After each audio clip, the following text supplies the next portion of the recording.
The night Renee signed the titles over, she sat in the car for a long time before she got out. She had $43 in her checking account and a utility shut-off notice tucked under the kitchen magnet that held a crayon drawing of a house with a yellow sun. Her daughter Camille had drawn it in second grade, when she still believed all houses were like that. Warm and lit from the inside, permanent things you could count on the way you counted on the sun in the picture. Just there, just always. The notice said they had 9 days. 9 days before, someone came and flipped a switch in a utility office somewhere across town, and the apartment went dark. The car was a 2006 Pontiac with a cracked rear bumper and a heater that worked 3 months out of 12, and a radio that picked up 2 stations clearly, and a third only when the weather was right.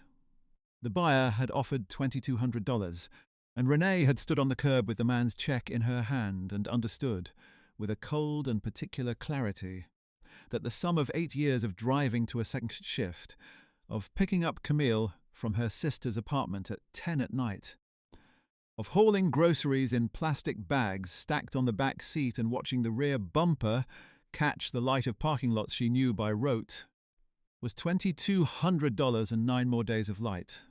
She did not cry. She had already worked out the bus schedule. The number 9 ran until 11:30, which was tight but workable if she kept the third building efficient. She had sat with a transit map the previous evening, after Camille was asleep, and traced the route with her finger, the way Camille traced routes in the solar system books she loved methodically, as if understanding a path was the same as claiming it. She put the check in her purse and walked the 4 blocks home in the November cold, and Camille was asleep on the couch with the television running. Low, some nature program, blue light moving across her daughter's face. Renee pulled the throw blanket up to the child's chin and stood there a moment in the almost dark with the television going quietly and the utility notice still on the magnet above the crayon sun. What Renee could not have known then, what she had no way of seeing from where she stood at the edge of a sleeping child's breath, was that the person who would one day place a key in her hand had already been paying attention to the kind of woman she was. If you have ever had to choose between what you needed and what your child needed, you already know what kind of woman Renee was. Stay with this one. Renee Dillard had grown up in the West End of the mid-sized city, in a house where the heat had also, more than once, been a negotiation. Her mother had worked laundry at a hotel for 22 years, pressing other people's sheets into crisp rectangles, and her father had left when Rizzy was 9, and had never managed to come back in a way that counted. He sent a birthday card the first 3 years and then stopped, and Renee had reached an age where she stopped looking for it in the mailbox, and then a later age where she understood what it meant that she had once looked. She had finished 2 years of community college before Camille's father left, and she had put the rest of the coursework on a shelf she still glanced at sometimes. The way you glance at a door you have stopped opening, because you no longer know whether it leads where you thought. She cleaned offices at night, 3 buildings on the rotating schedule downtown, tall glass towers that emptied after 6 and filled again before 8, with people whose names were on the doors and whose coffee cups she rinsed and whose wastebaskets she emptied, and who never in 3 years learned hers.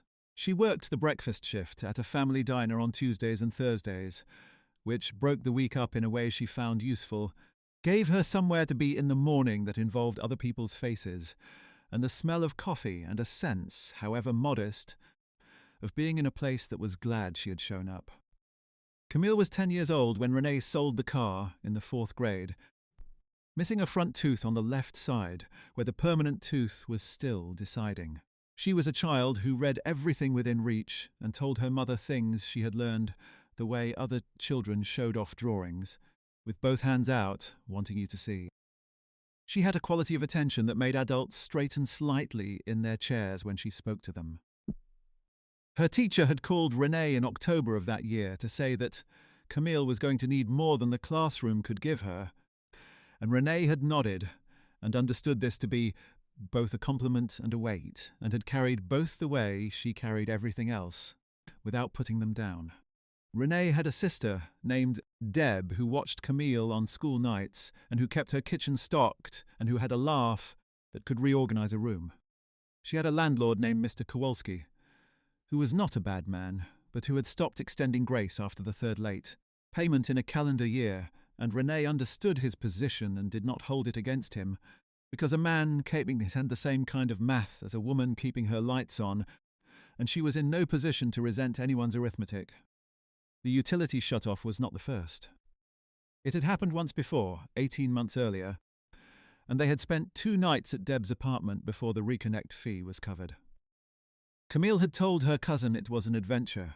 Renee had stood in Deb's bathroom at midnight and pressed both hands flat against the sink and breathed until the tightness passed, and then washed her face and went back out and said nothing. Selling the car did what it had to do. The lights stayed on. The check covered the shut-off threat and the overdue balance and left her $61 clear, and she bought a 10-ride bus pass and a week of groceries, and set about arranging her life around the new schedule the way water finds its level, without complaint, because complaint was a luxury she'd never had the balance for. The number 9 bus ran until 11:30 on weeknights, which meant she had to finish the 3rd building, a 6-floor accounting firm with a particular smell of recycled air and carpet cleaner, by 11, and walk a block and a half to the stop on Meridian. In the winter, this was a particular kind of difficulty. The walk was not long, but at 11 at night in January it was long enough. She wore the same heavy coat she had worn for 4 years, a dark green wool blend she had bought second-hand at a church sale, and had kept brushed and buttoned as if its dignity were her own. She wore it like it was still the coat it had been when she bought it, which was a choice, the same way her posture was a choice, and her voice in the diner was a choice. She decided somewhere early on that hardship was not going to be the thing that made her look like she was having it. The diner where she worked 2 mornings a week was called Nell's, on a corner 2 blocks from the bus route, and it was the kind of place that had been there long enough that the regulars knew each other's children's names, and the seasonal menu had not changed since the mid-90s, and the coffee was hot and reliable in the way that certain things are reliable when a person decides they are going to be. The owner, a woman named Nell Briggs, who had opened the place with her husband in 1991 and had kept it after he passed, ran the front herself most mornings with a quality of authority that was not loud but was absolute. Nell had a way of being present in a room that meant things got done without being managed. She had hired Renee 3 years earlier and said 2 things at the interview. She asked whether Renee was reliable, and when Renee said yes, Nell said good. That was the only quality that mattered and the hardest one to find. Renee had been reliable every Tuesday and Thursday since. The tips at Nell's were modest, the kind that came from people who were also careful with their money, but wanted to do right by the person who kept their cup filled. There was a man who came in every Tuesday without fail, a man in his early 60s named Gerald who drove a plain truck and ordered the same thing every time. 2 eggs scrambled, whole wheat toast, black coffee. He read the paper while he ate and left a folded $10 bill under his saucer every single week without varying it or mentioning it. Renee had noticed it the first time she cleared his table and had paused with the bill in her hand and gone back to him to say thank you, and he had looked up from the paper and waved one hand as if the matter was already settled and returned to his reading. She had noticed he did not dress the way she would have expected a man to dress who left $10 tips at breakfast counters, and she did not think much more about it than that. He was Gerald. He came in Tuesdays. He left the bill under the saucer. This was the shape of the thing for going on 3 years. What Renee did not know, and had no reason to suspect, was that Gerald Franklin had sold a logistics company 14 months before she started at Nell's for a sum that had required 2 commas to write. He had built the company over 18 years out of a 2-truck operation he started with his brother, and when the sale went through, he had deposited the proceeds and then continued driving the same 6-year-old truck and eating the same breakfast at the same counter, because he was not a man who confused having money with needing to be different. He had 2 grown sons and a daughter scattered across 3 cities, and a house that was the same house he had bought when the company was still 3. Trucks and a prayer. He had been eating at Nell's since the year it opened because he had known Nell's husband, and the habit had outlasted the man. He was 61, quiet, and possessed of a patience that came from having watched his own mother work 2 jobs for 14 years and never once let it diminish her sense of who she was, and from having understood only later, when he was old enough to count what it cost, what that had required of her daily. He noticed Renee because of the coat. Not the coat itself so much as the relationship she had with it, the way she hung it on the hook inside the door every morning, with a deliberateness that said she valued it. Not sentimentally, but practically. The way you value what you cannot replace. It was February, a hard one, and she came in off the street on those mornings with cold still in her face, and moved through the breakfast rush with the quality he recognized from his mother's years. The quality of a person who has organized her life down to the last bus, who knows the exact cost of missing it, and who has made a decision somewhere that none of this is going to be visible in how she carries herself. He did not ask Nell about her. He had learned from his mother that a woman working that hard deserved to have her privacy intact. He simply paid attention, which was a different thing. And what attention taught him over weeks and months was that this was a person who had arranged a difficult life with care and was living it without asking anyone to admire her for it. In March, he began leaving $15 instead of 10. He did not explain the change. Renee thanked him the same way. She always thanked him, warmly and without fuss, and that was the whole of it. In April of the year Camille turned 12. Something happened in the diner that had nothing directly to do with Renee's own situation, and everything to do with what she was at her center. A woman came in on a Thursday morning with her granddaughter, a child of about 7 who had a narrow face and wide, cataloguing eyes, the kind of child who is memorizing a room while appearing to look at nothing in particular. They sat at the table nearest the window. The woman ordered oatmeal, and the child studied the laminated menu with the seriousness of a small person who has been told that what she wants and what she can have are not always the same category. She asked for pancakes in a voice that was careful, preemptively braced. The woman said no, they weren't having pancakes today, and the child went quiet for a long moment and then said in a voice that was not a complaint but simply a fact, offered into the room, that she hadn't had pancakes since before her mama went away. The woman looked down at the table and did not speak. Renee was at the counter 6 feet away and had heard all of it without appearing to hear any of it, which is a skill you develop when you have worked in rooms where people's dignity depends on whether they are being overheard. She went to the kitchen. She came back with a plate of pancakes, and when the woman looked up, she said that the cook had made extra and they would only go to waste, and she set the plate in front of the child with the same matter-of-fact steadiness she set down every plate. The child looked at the pancakes and then at Renee with the careful eyes and then began to eat with a concentration that was complete and private. Renee moved on and did not look back. She covered the plate out of her tips at the end of the shift, $3.75, and did not mention it to Nell. Gerald had been sitting 2 tables over with his paper angled toward the window, and from where he was positioned Renee had not seen him and had not adjusted anything about the way she handled it. There was no performance in it, no glance around the room to see whether anyone was watching, because it had not occurred to her to wonder. She had simply seen a child who needed something, and had made it possible the only way available to her, quietly and at her own cost, and had gone back to work. Gerald set his paper down and looked at the window for a long time after the woman and the child had gone. He thought about what he had seen for the better part of 2 weeks. He had been around enough wealth by this point in his life to understand the distance between generosity that needed to be witnessed and generosity that didn't care whether anyone was looking. The second kind was genuinely rare. He had tried to practice it himself over the years with mixed results, because even in the trying, there is a version of watching yourself that is still a form of audience. What he had watched Renee do was something else, something that didn't have an audience in it anywhere, not even herself as audience. It was simply her nature. running steadily beneath the surface of a life that kept asking more of her than it returned. He had his conviction before he had his plan, and the conviction was simply this: the world keeps a ledger even when the people in it don't. He believed that. He had believed it since his mother's years, and had tried to act on it when he had the means. He had the means now, and in front of him was a woman who was owed something by that ledger, and he was going to figure out how to pay it without embarrassing her.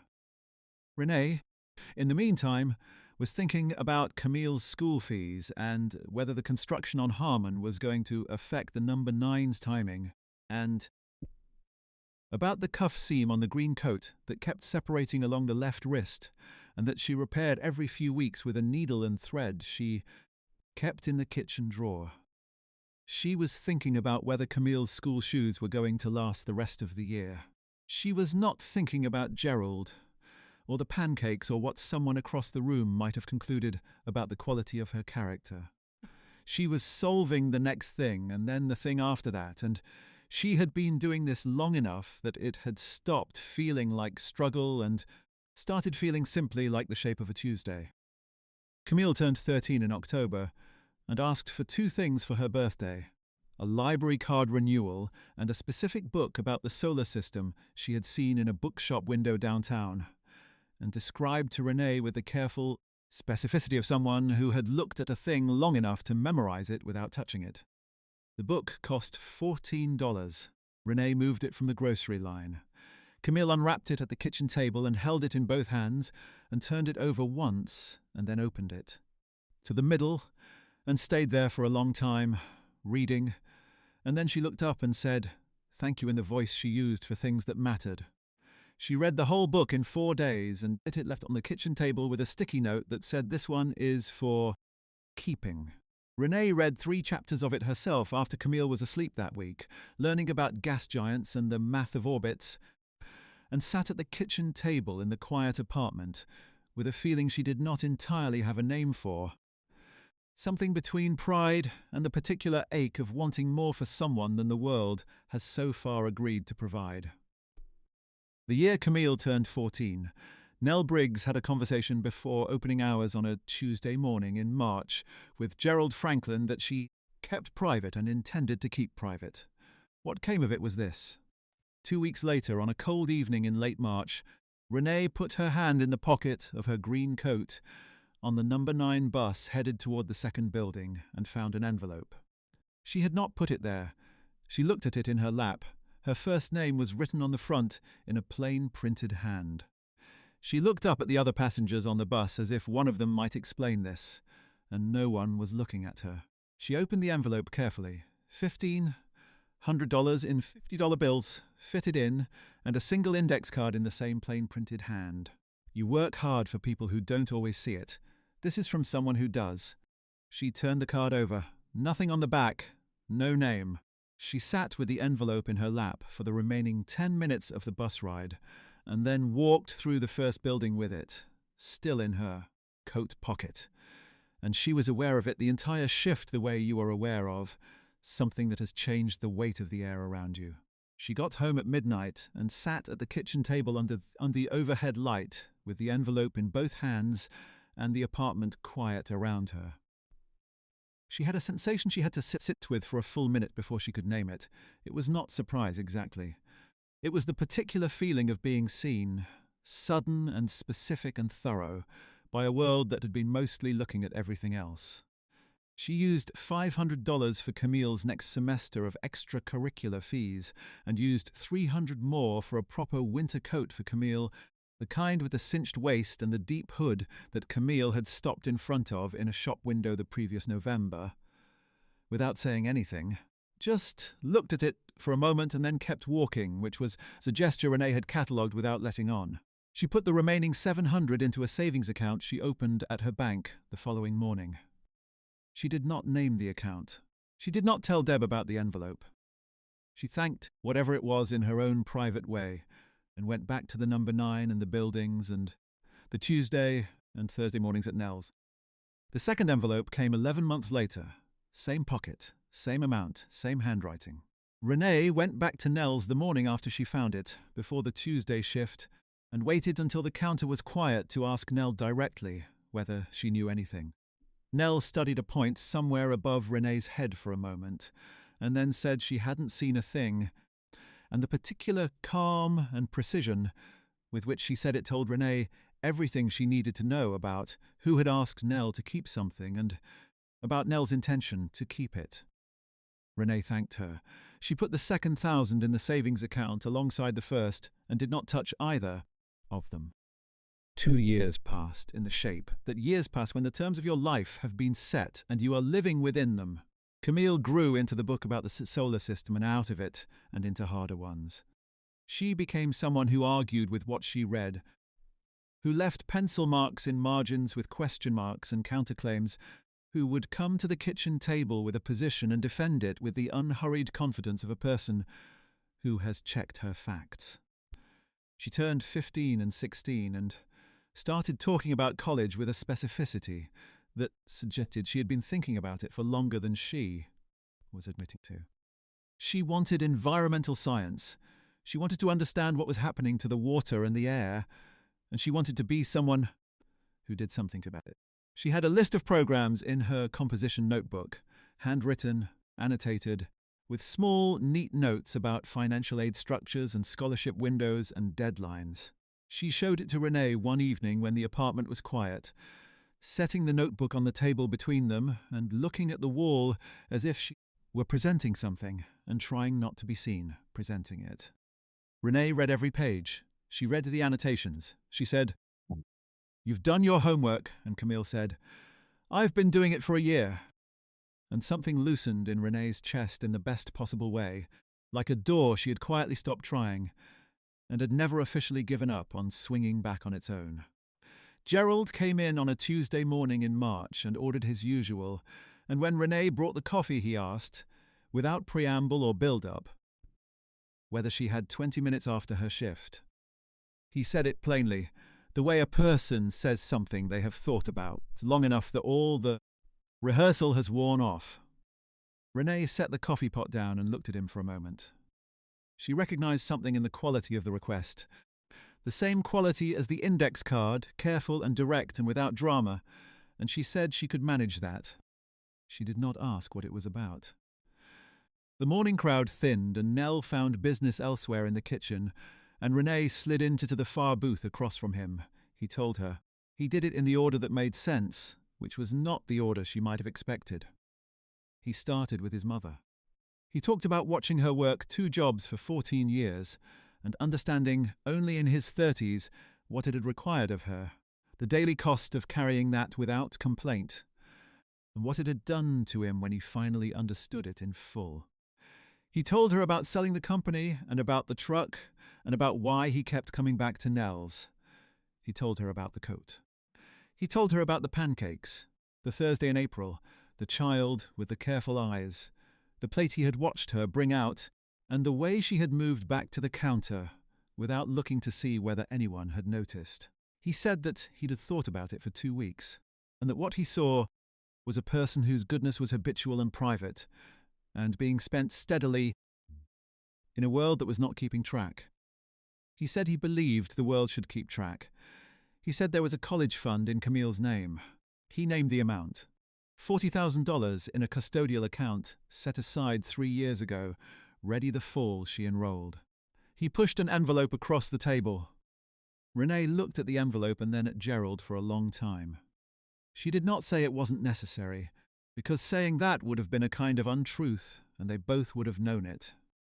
She did not say she didn't deserve it, because she had gotten up for 8 years before the alarm and pressed herself into the number 9 in January, and kept Camille reading and growing, and becoming someone with annotated notebooks full of what she intended to do with the world.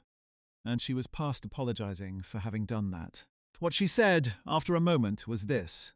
"You watched all of that?" Not a question. He said yes. She said, "The pancakes?" He said yes. She put her fingers on the edge of the table very carefully, as if making sure of something solid.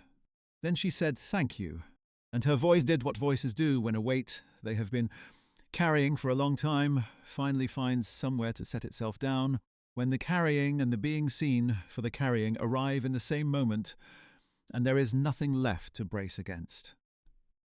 Camille did not find out about the fund until the fall of her senior year of high school. Sitting at the kitchen table with the university's enrollment packet in front of her and the account statement beside it, she looked at the number and then at her mother with an expression Renee had not seen on her face before, something complicated and still. She asked where it came from, and Renee told her the whole story, Gerald and Nels and the index card and the envelope in the coat pocket, the pancakes and the child with the careful eyes. Camille listened without moving.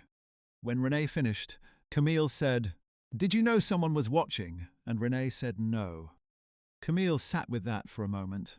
She asked, "And you just kept doing it anyway?"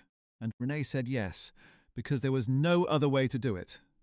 Because the pancakes had nothing to do with whether anyone was watching. What settled into Camille in that kitchen, at 17, in a way she would carry into every room she ever walked into after, was that her mother's character had not been performed for an audience that turned out to be there. The watching had simply been a witness to what was already true. The reward was real because the woman was real. She started her program the following September. Environmental science, first choice, full residential. She called home every Sunday without fail, and on Sundays Renee sat in the kitchen with her coffee and listened to Camille describe a world. Renee had handed her the coordinates too, and the Sunday calls were one of the finest things in her week. Gerald came in every Tuesday and Renee kept his coffee full, and the $15 continued to appear under the saucer, and they had an ease between them now, a kind of settled mutual recognition that felt like something long owed being acknowledged on both sides without anyone needing to say so. The years move the way they do when a thing that has been set wrong finally gets set right, and the motion that was always in you has somewhere good to go. Renee picked up a third building on her cleaning route the year Camille finished her first degree. She enrolled in a certificate program in facility management, 2 evenings a week at the community college, and Deb drove her to the first class and sat in the parking lot reading a magazine for 40 minutes before Renee came back out and said it was fine. She could take the bus home. She finished the certificate in 14 months. She got a supervisory position at the cleaning company the following spring, and the pay increase was not dramatic, in the way that certain numbers look dramatic when you write them down, but it was enough that the math of her month changed shape in small but cumulative ways. She stopped being afraid of the last week of the month. She set the utility bill to automatic payment. She stopped repairing the cuff seam on the green coat, because she had bought a new coat, a good one, and the green one she had finally folded and put away in the back of the closet, where she could still see it when she reached past it. She started looking at used cars without the immediate accompanying calculation of what else the money would have to be instead, which was a new kind of looking, and one she had to learn gradually, the way you learn to trust a floor that has held your weight for a while. She test drove 2 of them, then put it off, and then came back to the idea 6 months later and put it off again.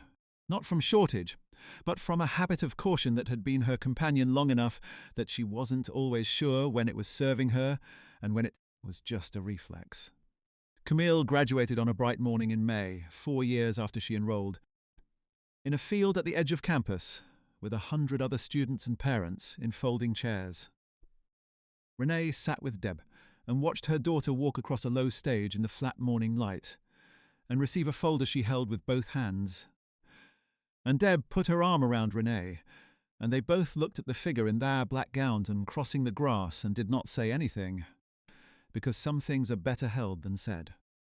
Camille took a position with a conservation non-profit 2 states away and called her mother from a new apartment to say she was going to be fine, and also that she was already fine, and also that there was something she needed her mother to be somewhere specific for on a Saturday morning 3 weeks out.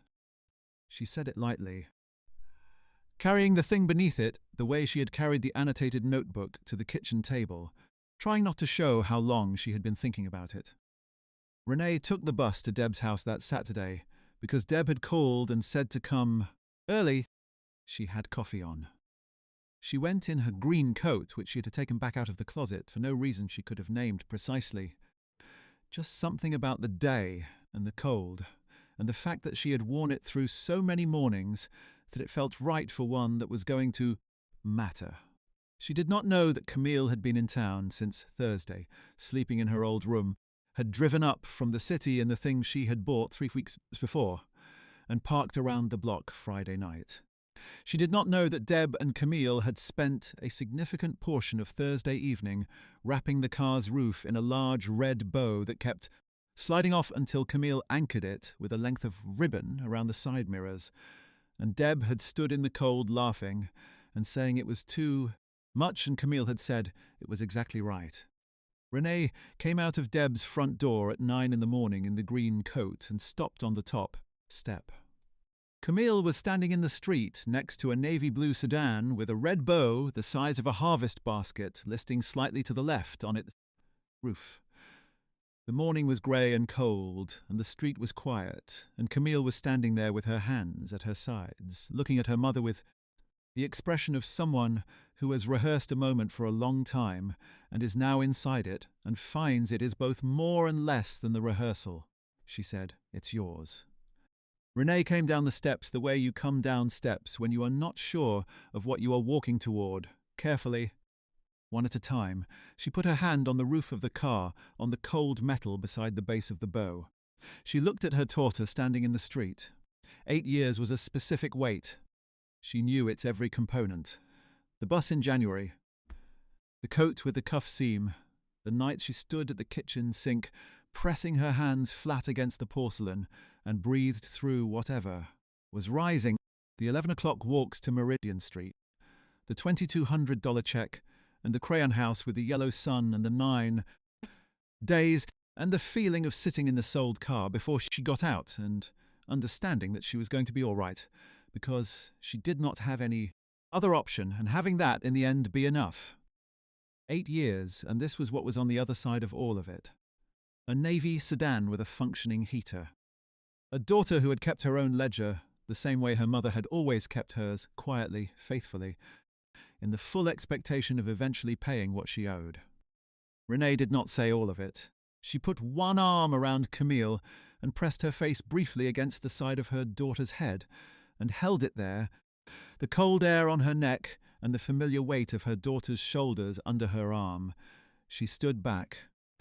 She looked at the car and then at Camille and said, "The bow is too big."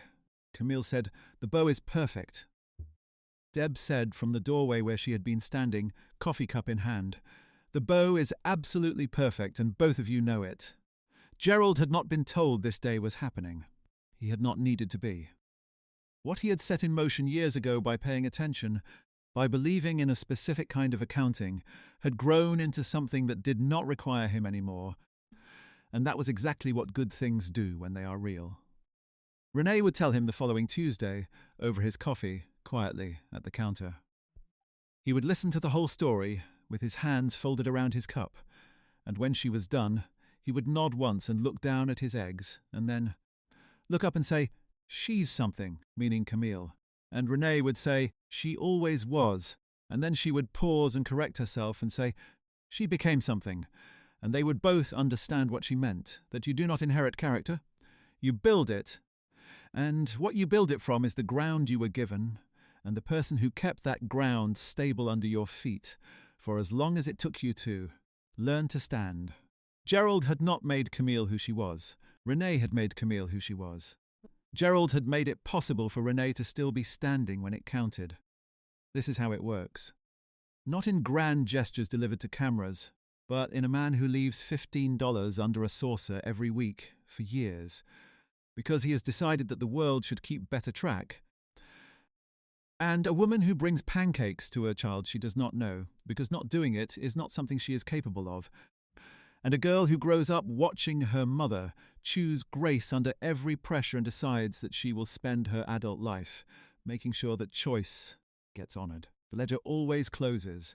It just sometimes takes 8 years and a navy blue sedan and a bow that is absolutely the right size. Renee drove home from Deb's that afternoon with the radio on and the heater running steady and warm, the way a heater should run. She drove through her neighbourhood with its familiar architecture, the bus stop at Harmon Street, where she had stood on so many cold mornings that She knew which corner of the shelter caught the wind, and which did not, the entrance to the laundromat, with the handwritten hours sign she had. Memorized years ago, the side street where Nell's sat, with its lights on against the grey sky. She slowed as she passed Nell's. The diner was in its midday quiet, 2 customers she could see through the glass, the counter empty. She kept going. She parked in front of her building and sat in the car with the engine running, the heat coming through the vents without protest. And she reached into the back seat for the red bow that Camille had folded and put there before they drove away from Deb's street. She held it in her lap. It was large and slightly battered and still perfectly red. She sat with it for a while in the warm car in the grey morning quiet. Kindness does not disappear. It does not run out. It passes through the hands of the person who received it, travels into every choice they make afterward, and arrives somewhere, eventually, in a form the person who first gave it might not fully recognize, but would feel, somewhere in the chest, as something true coming home. Renee sat with that thought and the red bow and let the heat do what it was supposed to do. If someone in your life is carrying more than you know, go ahead and share a thought in the comments. You might be surprised how many people watching understand exactly what that weight feels like. There are more stories like Renee's waiting to be told, and we will be here to tell them. She turned the engine off. She tucked the bow under her arm. She went inside.